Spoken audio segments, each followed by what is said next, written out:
Dear students, Assalamu alaikum. My name is Professor Abdul Ghafoor and I am your physics tutor. Dear students, आज की इस video में हम frequency of AC supply by vibrograph का practical perform करेंगे। तो आइए हम अपने प्रैक्टिकल को स्टार्ट करते हैं। प्रैक्टिकल का जो हमारा ऑब्जेक्ट है वो है to determine the frequency of alternating current यानी AC supply by Melde's operators यानी वाइब्रोग्राफ से हम ये प्रैक्टिकल परफॉर्म करेंगे, जिसको मेल्डीज ऑपरेटर्स भी कहा जाता है। सबसे पहले हम ऑब्जर्वेशन में कुछ चीज़ें नोट करेंगे जो हमें इस प्रैक्टिकल में ज़रूरी है, जैसे मास ऑफ पेन। तो जो इस प्रैक्टिकल में हमें पेन दिया होगा उसका मास है 8.2 ग्राम, जो पेन के ऊपर भी लिखा होता है। जबकि सेकंड हमें लीनियर डेंसिटी ऑफ थ्रेड भी गिवन होगी, वो भी जो वाइब्रोग्राफ है उसके ऊपर या कहीं इस ऑब्जेक्ट में लिखी हुई होगी, जिसकी वैल्यू हमारे इस एक्सपेरिमेंट में है 0.003 ग्राम पर सेंटीमीटर। ये है उस थ्रेड की लीनियर डेंसिटी, यानी पर सेंटीमीटर वो थ्रेड कितने मास का है।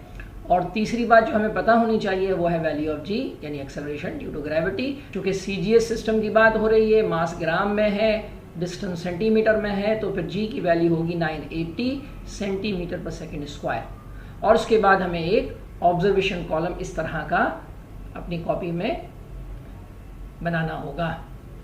तो आइए अब हम अपनी एक्सपेरिमेंट का इंट्रोडक्शन लेते हैं। पहले उसमें क्या क्या apparatus हैं और उसके बाद रीडिंग का आगाज करते हैं। डियर स्टूडेंट्स, वाइब्रोग्राफ का जो apparatus है उसमें कौन कौन सी चीज़ें उसमें शामिल हैं, कौन सी चीज़ें उसके साथ कनेक्ट हैं, आइए उसका ज़रा सा इंट्रोडक्शन ले लेते हैं। तो सबसे पहले अगर आप इधर देखें तो हमारे पास ये वाइब्रोग्राफ दिया हुआ है, ये बिल्कुल सेट किया हुआ आपको मिलेगा, जिसमें एक ऑन ऑफ का स्विच दिया हुआ है, साथ में एक बल्ब लगा हुआ है।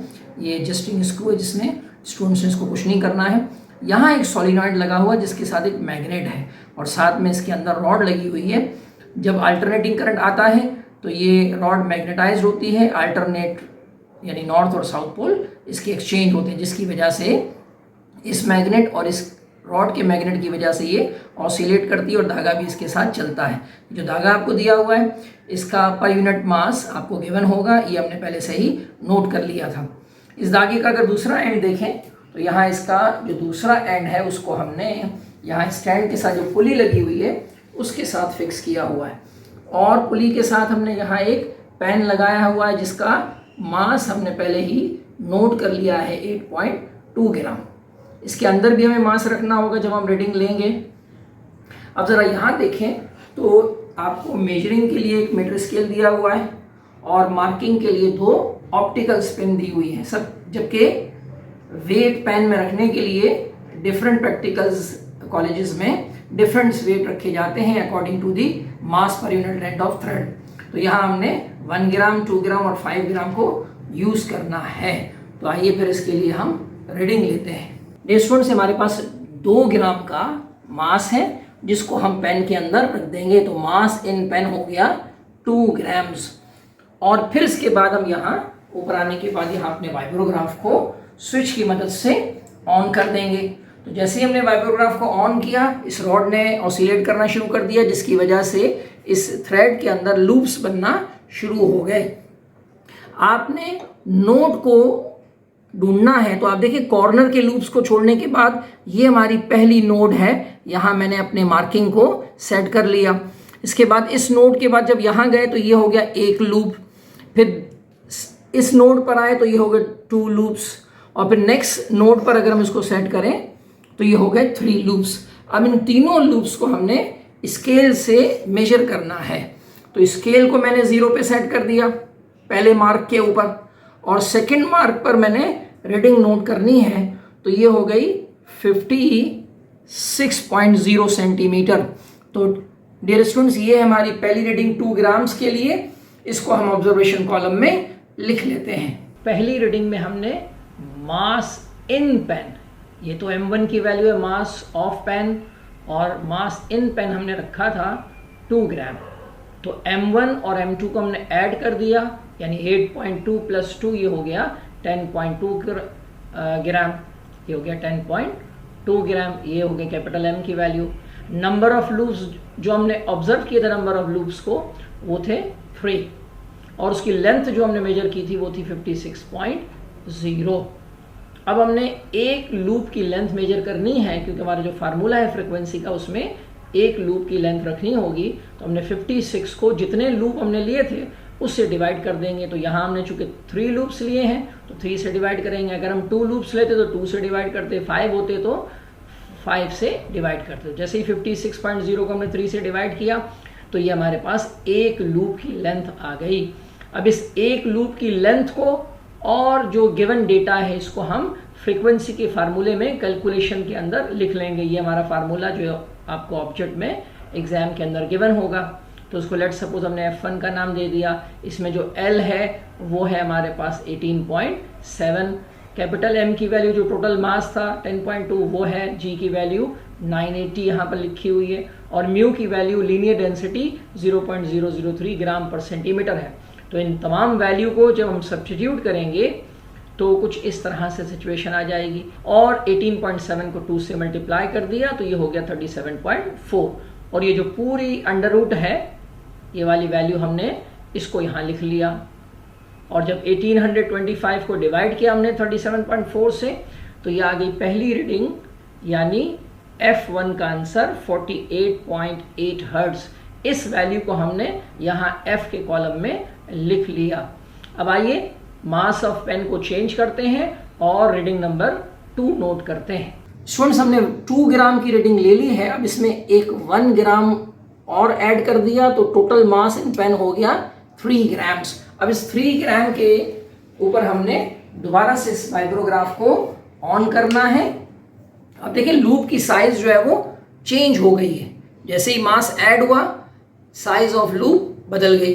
तो अब आपने सबसे पहले नोड को देखना है कि वो कहाँ फॉर्म हो रही है। तो सबसे पहली नोड मुझे अगेन यहाँ मिल रही है, मैंने ये पहला मार्क लगा दिया। सेकेंड नोड यहाँ मुझे मिल गई तो ये हो गया डिस्टेंस बिटवीन 2 लूप्स हो गया। डिस्टेंस बिटवीन 2 नोड्स है एक लूप, फिर ये 2 लूप्स हो गए और यहाँ ये 3 लूप्स बन गए। तो मैंने यहाँ 0 सेट कर दिया। रीडिंग है 58.2 सेंटीमीटर। तो इसको भी हम ऑब्जर्वेशन कॉलम में लिख लेते हैं। तो स्टूडेंट्स, हमारी सेकेंड रीडिंग जो थी वो थी 3 ग्राम के लिए। हमने मास ऑफ पेन में 3 ग्राम रखा और टोटल मास हो गया 8.2 प्लस 3, ये हो गया 11.2 ग्राम्स। फिर नंबर ऑफ लूप्स हमने सेकेंड रीडिंग में देखे तो वो भी 3 लूप्स थे, लेकिन उसकी जब लेंथ मेजर की तो वो थी 58.2 सेंटीमीटर। अगेन चूंकि हमने 3 लूप्स को मेजर किया हुआ है तो 58.2 को हम 3 से डिवाइड करेंगे तो ये आ जाएगा 19.4 सेंटीमीटर। अब अगेन हम बिल्कुल इसी तरह से जैसे हमने F1 को यहाँ कैलकुलेट किया है, F2 को भी उसी तरह से कैलकुलेट करेंगे। मैं नेक्स्ट पेज में इसकी कैलकुलेशन शो कर दूंगा। फिलहाल मैं यहाँ रिजल्ट लिख के बता देता हूँ। तो इसका आंसर आएगा 49.3 हर्ट्ज। तो ये थी हमारी सेकेंड रीडिंग। आइए लेते हैं थर्ड रीडिंग। स्टूडेंट्स, हमने अब 5 ग्राम की रीडिंग लेनी है तो उसके लिए हमने दोनों मासेस को यहाँ से पेन से निकाल लिया। इस 1 ग्राम को भी निकाल दिया, इस 2 ग्राम को भी हमने निकाल दिया और इसकी जगह पर हमने 5 ग्राम्स का ये वेट रख दिया। और अब हम इस 5 ग्राम के लिए रीडिंग लेंगे। तो उसके लिए सबसे पहला काम जो हम करेंगे वो है वाइब्रोग्राफ को हमने स्विच को ऑन किया। तो अब अगेन ये मास चूंकि इंक्रीज हुआ है तो साइज ऑफ लूप भी बढ़ जाएगी। कॉर्नर के लूप को हम छोड़ देंगे। तो स्टूडेंट्स, हमने यहाँ पहली नोड पर मार्क कर लिया। इस नोड से लेकर इसके नेक्स्ट वाली नोड पर एक लूप बन गया। इस नोड के बाद जो नेक्स्ट लूप है यहाँ नेक्स्ट नोड है तो ये 2 लूप्स हो गए और इसके बाद ये मुझे नेक्स्ट नोड नज़र आ रही है तो टोटल लूप्स हो गए अगेन 3। तो स्टूडेंट्स, हमने मार्क करने के बाद स्केल को यहाँ 0 पे सेट किया और 3 लूप्स के यहाँ डिस्टेंस को नोट किया तो ये हो गया 64.5 सेंटीमीटर। तो ये थी हमारी थर्ड रीडिंग 5 ग्राम्स के लिए। इसको भी आइए ऑब्जर्वेशन कॉलम में लिख लेते हैं। थर्ड रीडिंग में हमने मास इन पेन रखा था 5 ग्राम। तो 5 प्लस 8.2 ये हो गया 13.2 ग्राम्स। थर्ड रीडिंग में भी स्टूडेंट्स हमने देखा कि हमने 3 ही लूप्स लिए थे, या आप चेंज करके भी ले सकते हैं। मैंने तीनों रीडिंगों में 3 ही लूप्स लिए हुए हैं। तो उसकी जो मेजरमेंट थी लेंथ की वो थी 64.5 सेंटीमीटर। एक लूप की लेंथ मालूम करना है तो 64.5 को हमने 3 से डिवाइड कर दिया, ये हो गया 21.5।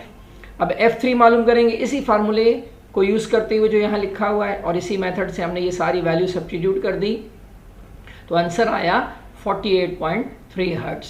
तो ये तीनों वैल्यू हमने कैसे निकाली हैं, तो एक वैल्यू तो कैलकुलेशन में यहाँ आपको शो की गई है, दूसरी वैल्यू हम अगले पेज पर यहाँ देख लेते हैं। तो F2 की वैल्यू हमने यहाँ सब्स्टिट्यूट करके इस तरह से निकाली थी 49.3 हर्ट्ज़। इसी तरह से तीसरी वैल्यू भी इसी फार्मूले से हमने सब्स्टिट्यूट करके निकाली थी। इन दोनों वैल्यू को हमने ऑब्जर्वेशन कॉलम में फिल कर लिया था। अब हमारे पास 3 फ्रिक्वेंसीज आ गई हैं, इन तीनों का हम मीन निकालेंगे, यानी तीनों वैल्यूज़ को ऐड करेंगे और बाद में 3 से डिवाइड करेंगे। तो आंसर हमारा आ गया मीन 48.8 हर्ट्ज़। तो सबसे आखिर में हमने रिजल्ट को लिखना है, और हमारे पास जो रिजल्ट है वो मीन फ्रिक्वेंसी है। The frequency of AC supply is found to be 48.8 hertz. तो ये था हमारा स्टूडेंट्स आज का प्रैक्टिकल। नेक्स्ट प्रैक्टिकल में फिर मुलाकात होती है। अल्लाह हाफिज़।